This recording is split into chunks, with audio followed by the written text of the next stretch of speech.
आप सभी को नमस्कार।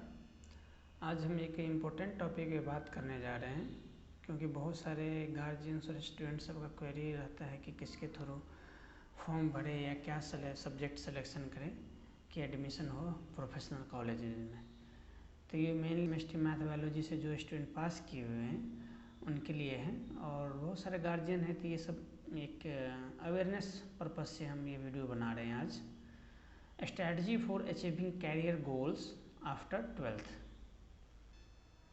तो एक फिजिक्स केमिस्ट्री बायोलॉजी जो स्टूडेंट लेते हैं तो सबसे पहले उनके दिमाग में ये रहता है कि MBBS में हमको एडमिशन लेना है, या जो मेडिकल का भी तैयारी करते हैं। तो उनके साथ साथ जो है बहुत सारे कोर्स हैं जहाँ आप एडमिशन ले सकते हैं। जैसे मेडिकल आपको नहीं होता है या फिर आपको कहीं अदर ब्रांच में इंटरेस्ट है तो आप ले सकते हैं, जैसे कि bachelor of Unani medicine and surgery हो गया, bachelor of homeopathy medicine and surgery, bachelor of Ayurveda medicine and surgery, bachelor of Siddha medicine and surgery, bachelor of neuropathy and yogic sciences, BDS, bachelor of veterinary science and husbandry. ये सब जो है 5 साल की course है, 5.5 साल की। और इसमें जो है 4 साल जो है 4.5 साल का जो है आपका कोर्स वर्क होता है, और 1 साल का जो है इंटर्नशिप होता है।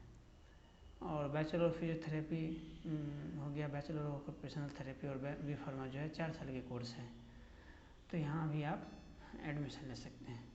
फिर BSc anaesthesia, cardiac technology, medical lab technology, radiotherapy technology, clinical optometry, nuclear medicine, operation theatre, physician assistant, respiratory care management, bachelor of medical lab technology, bachelor of operation theatre technology. ये सब 3 साल के course हैं जहाँ पे कि आप ये एडमिशन ले सकते हैं 12th के बाद। ऑप्टोमेट्री जैसे कि BSc honours medical technology in radiography हो गया, बैचलर ऑफ नर्सिंग हो गया, पोस्ट बेसिक, फिर ANM और GNM हो गया।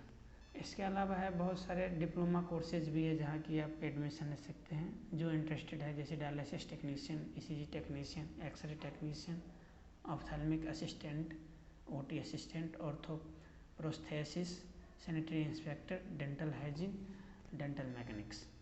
इसके अलावा ICAR के थ्रू जो है बहुत सारे कोर्सेज हैं जहाँ की आप एडमिशन ले सकते हैं, जैसे कि BSc एग्रीकल्चर हो गया, BSc ऑनर्स हॉर्टिकल्चर हो गया, फिशरीज साइंस हो गया, फॉरेस्ट्री हो गया, कम्युनिटी साइंस हो गया, फूड न्यूट्रिशन एंड डाइटिक्स हो गया, BSc ऑनर्स सेरिकल्चर हो गया। इसमें आप एडमिशन ले सकते हैं, यानी कि PCB या PC एक ग्रुप के स्टूडेंट इसमें एडमिशन ले सकते हैं। लेकिन नीचे का जो 4 कोर्स है, जैसे BTech agriculture engineering, BTech dairy technology, BTech foods technology, BTech biotechnology, इसमें जो है PCMB के ग्रुप के स्टूडेंट या फिर PCM के स्टूडेंट ले सकते हैं। ये सभी कोर्स जो है 4 साल की होती है, 3 साल की जो है कोर्स वर्क और 1 साल का जो है इंटर्नशिप होता है, जिसमें कि रावे और ELP का प्रोग्राम होता है। तो जितना भी अभी एग्ज़ाम हम अभी जितना कोर्स बताया है उसमें जो है आप नेशनल लेवल या स्टेट लेवल का एग्ज़ाम पास करने के बाद जो है ले सकते हैं। तो लाइफ में हमको 2 चांस मिलता है डिसीजन लेने के लिए कि कैरियर हम अपना अच्छा बेहतर कर सकें। एक तो है 12th के बाद कि आपको कौन सा सब्जेक्ट लेना है, आप कोई अच्छा सब्जेक्ट लेते हैं और कॉम्पिटिटिव एग्जामिनेशन क्लियर करके कहीं अच्छा प्रोफेशनल कॉलेज में जाते हैं, एडमिशन हो जाता है आपका अच्छा सब्जेक्ट में, तो वहाँ से कैरियर आपका स्टार्ट हो जाता है। उसी तरह है कि आप कहीं एक अच्छे गजेटेड पोस्ट पे जाना चाहते हैं या ऑफिसर ग्रेड का नौकरी करना चाहते हैं, तो ऑनर्स के बाद जो है रूट ओपन हो जाता है, खुल जाता है कि आप ऑनर्स के बाद जो है एडमिशन ले सकते हैं और एग्ज़ामिनेशन क्लियर करने के बाद आप कहीं भी अच्छा जगह जॉब ले सकते हैं। इसमें फर्स्ट ये है कि नीट का एग्ज़ाम है। तो नीट आप सभी लोग जानते हैं, NTA जो है एग्ज़ाम कंडक्ट करवाते हैं नीट का पेपर पेंसिल मोड से। और फिजिक्स केमिस्ट्री बायोलॉजी स्टूडेंट या बायोटेक्नोलॉजी एग्रीकल्चर स्टूडेंट इसमें अपियर हो सकते हैं। मल्टीपल चॉइस क्वेश्चन होता है, 3 आवर ड्यूरेशन, और इच ग्रुप से 45 क्वेश्चन आता है, यानी फिजिक्स से 45, केमिस्ट्री 45, बॉटनी 45 और जूलॉजी 45, टोटल 180 होता है और 370 मार्क का एग्ज़ाम होता है। और नेगेटिव मार्किंग 1/3 होता है, लेटर हम डिस्कस करेंगे। टोटल 11 लैंग्वेज में जो है क्वेश्चन पेपर अवेलेबल होता है।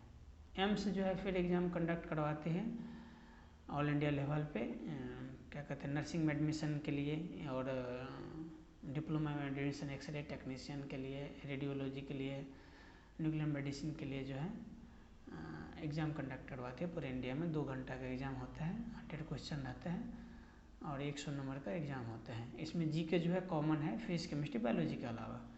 उसके बाद अंडर ग्रेजुएट इंट्रेंस टेस्ट होता है जो BHU कंडक्ट करवाती है। दोनों मोड में एग्ज़ाम होता है, जैसे कि पेपर पेन मोड में और दूसरा है ऑनलाइन मोड में। तो आप जैसे सेलेक्ट करते हैं उस पर डिपेंड करता है। इसमें physics chemistry biology group, PCA group, PCM group ये तो कॉमन रहता है। उसके अलावा आपको जीके जो है कंपलसरी है सभी के लिए। तो टोटल जो है 2 आवर ड्यूरेशन का क्वेश्चन पेपर होता है, एग्ज़ाम होता है और 100 नंबर ऑफ क्वेश्चन रहता है उसमें, 300 नंबर का मैक्सिमम मार्क रहता है।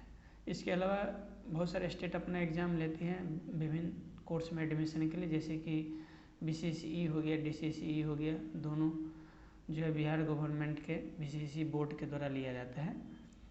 और क्या कहते हैं, physics chemistry biology, physics chemistry math या फिजिक्स केमिस्ट्री बायोलॉजी मैथ 4 जैसे ग्रुप है। जो सब्जेक्ट है सभी सब्जेक्ट का सेपरेट एग्ज़ाम होता है BCC के द्वारा और प्रत्येक सब्जेक्ट के लिए 1.5 घंटा टाइम रहता है और मैक्सिमम क्वेश्चन 100 रहता है और 400 एग्ज़ाम होता है इच सब्जेक्ट का। तो इस तरह से आप PCM ग्रुप का है तब 1200 का एग्ज़ाम होगा, PCB ग्रुप का है 1200 होगा, PCMB ग्रुप का है तो 1600 का एग्ज़ाम होगा। फिर DCCE है, जैसे डिप्लोमा कोर्स में आपको एडमिशन लेना है कहीं, तो उसमें आप जैसे कि ANM हो गया, GNM हो गया, नर्सिंग हो गया, फिजियोथेरेपी हो गया, ड्रेसर का कोर्स हो गया, एक्सरे टेक्नीशियन का हो गया, या आप DCC के थ्रू एडमिशन ले सकते हैं। इसमें 2.15 आवर का जो है एग्ज़ाम होता है, टोटल 90 क्वेश्चन होता है और 450 मार्क का एग्ज़ाम होता है। इसमें 2 लेवल का एग्ज़ाम होता है, एक होता है कि 10th बेसिस पे, एक 12th बेसिस पे। तो आपको सिलेक्शन करना होता है कि पैरामेडिकल के लिए है या पैरामेडिकल डेंटल के लिए है, तो इसमें आप सेलेक्ट करके एग्ज़ाम दे सकते हैं। उसके अलावा है SCR में आप विभिन्न कोर्स में एडमिशन के लिए जो NTA एग्ज़ाम कंडक्ट करवाती है ऑल इंडिया लेवल पे। इसमें फिजिक्स केमिस्ट्री बायोलॉजी ग्रुप के student, physics chemistry math group के, PCM एग्रीकल्चर ग्रुप के स्टूडेंट अपीयर हो सकते हैं। मल्टीपल चॉइस एग्जामिनेशन होता है। टोटल ड्यूरेशन जो है 2.5 घंटा का होता है, 150 क्वेश्चन रहता है और 600 मार्क का एग्जामिनेशन होता है। 1/4 जो है नेगेटिव मार्किंग। और बहुत सारे डीम्ड यूनिवर्सिटी है इंडियन गवर्नमेंट का, जैसे IVR है, CAU हो गया इम्फाल का, या BHU हो गया, या doctor Rajendra Prasad central agriculture university हो गया। वहाँ पे जो 100% एडमिशन जो है नीट के रैंक के अनुसार होता है वेटनरी में। जैसे IVR में हो गया, वहाँ पे हो गया, BHU में वेटनरी में एडमिशन हो गया। वहाँ का फॉर्म भरना आपको कंपलसरी है। उसके बाद जो है जिसका रिजल्ट आता है तो आप वेबसाइट पे जाके वहाँ नीट का स्कोर अपडेट कर सकते हैं। उसके बाद जो है आप काउंसलिंग में पार्टिसिपेट कर सकते हैं और एडमिशन ले सकते हैं। फिर PAT है, प्री एग्रीकल्चर टेस्ट है, जो professional examination board MP government के द्वारा कंडक्ट करवाया जाता है। ऑनलाइन मोड एग्ज़ाम होता है। इसमें फिजिक्स केमिस्ट्री बायोलॉजी या फिजिक्स केमिस्ट्री मैथ एग्रीकल्चर के स्टूडेंट पार्ट ले सकते हैं भाग। MCQ टाइप का क्वेश्चन होता है, 3 घंटा का एग्जामिनेशन है और 200 क्वेश्चन रहता है, 200 मार्क का, और कोई भी नेगेटिव मार्किंग नहीं रहता है। उसी तरह जो है pre veterinary and fisheries test होता है MP प्रोफेशनल एग्जामिनेशन बोर्ड के द्वारा, और सेम पैटर्न रहता है PET के जैसा। फिर UP गवर्नमेंट है, वहाँ भी MBBS या उसके जो इक्विवेलेंट कोर्स है, जैसे कि BUMS BAMS हो गया, होम्योपैथी का, यूनानी का, वहाँ एडमिशन नीट के रैंक के अनुसार होता है और स्टेट गवर्नमेंट का काउंसलिंग होता है। उसके अलावा आपको एग्रीकल्चर में एडमिशन लेना है तो UP combined agriculture and technology entrance test दे सकते हैं। UP वेटनरी एंट्रेंस टेस्ट दे सकते हैं वेटनरी में एडमिशन के लिए। नर्सिंग में एडमिशन लेना है तो BSc नर्सिंग एंट्रेंस टेस्ट दे सकते हैं।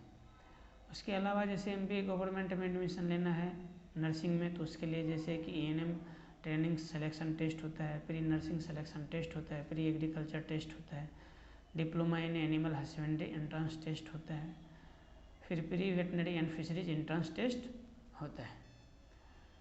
इस नीट में जो है हम बताए थे कि 1/4 नेगेटिव मार्किंग होता है और मीडियम 11 लैंग्वेज में अवेलेबल होता है क्वेश्चन पेपर, तो आप अपने अनुसार जो है लोकल लैंग्वेज के अनुसार आप अपीयर हो सकते हैं।